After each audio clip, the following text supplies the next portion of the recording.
Hi students, my name is Jiang Chencong and I'm a university student who is also suffering from the COVID pandemic just like you. As we are entering a time of global pandemic, isolation, online learning, or simply just moving from a study environment that we're familiar, it could be high school, college, or even completely different region of country, to this unfamiliar life of a university student with full of uncertainty. So today, we're going to talk about stress. We're going to take a look of what's the major cause of stress in uni and how to cope with stress as a student.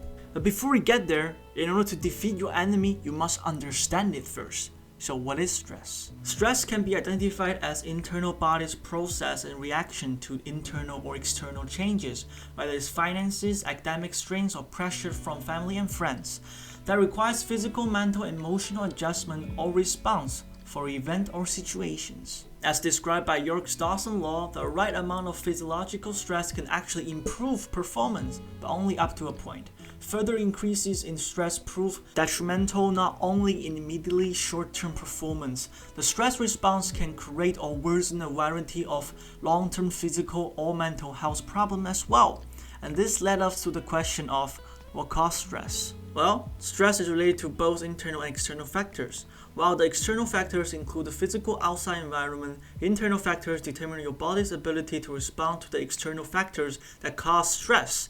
These factors are also known as stressors. For example, the external factors that uni students like us need to face in day-to-day life, including academic stress, needing to learn and memorize large quantity of information, meeting deadlines with project or assignments, and the stress of upcoming exam and keeping on having good grades. Or it could also be the difficulty of adapting life under COVID lockdowns and isolations, how to keep connection with friends, work from home, and the frustrating sense of loneliness.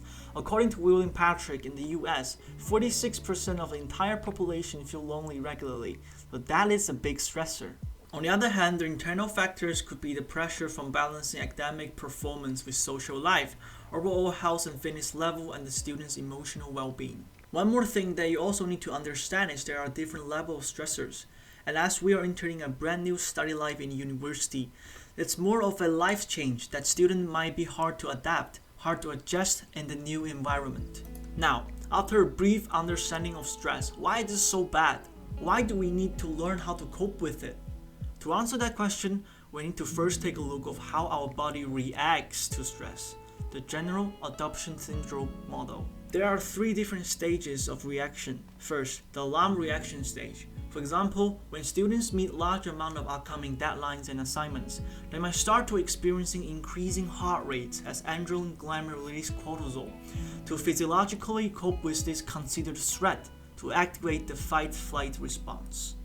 Second, the resistance stage. If students finish their assignment long before the deadlines, the stressful event will no longer exist. Therefore, the body will begin to recover itself until the hormone level, heart rate, and blood pressure reach a pre-stress state. Or, the body will enter an exhaustion stage. Now this is when stress is no longer healthy for us.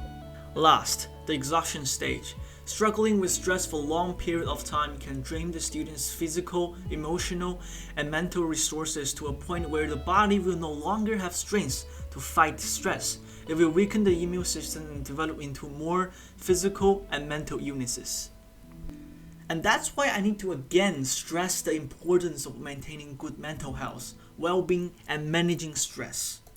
Not only increase your chance of getting mental illness, but overwhelmed by anxiety and stress will negatively affect the student's academic performance. You won't be able to perform as well with a negative mindset. You won't be able to focus on class or even struggling from attending classes. So, how do we cope with stress as a student? Well, here's my suggestion. You can get organized and work on time management to encounter academic stress, to avoid being overwhelmed by class time, exam time, and due dates. You can also reach out to family and friends. Stress is only a normal part of life. There's nothing to be ashamed about. Don't isolate yourself to a sense of loneliness. Although it might not solve the stress event, but you need to understand that you're not alone.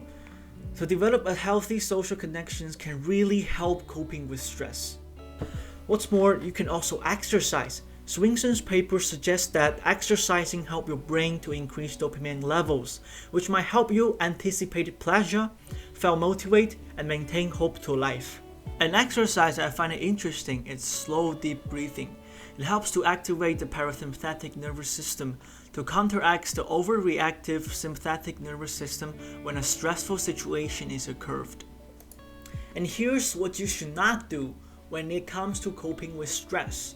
The abuse of alcohol and drugs, smoking, and lack of exercise will not reduce stress but further increase the severity of stress-related symptoms, leading to more unhealthy behavior without solving the actual problems.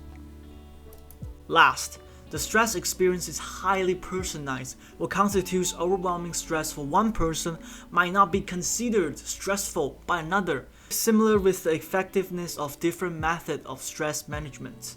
Thank you for your attention, and I hope you find your ways of coping with stress in life.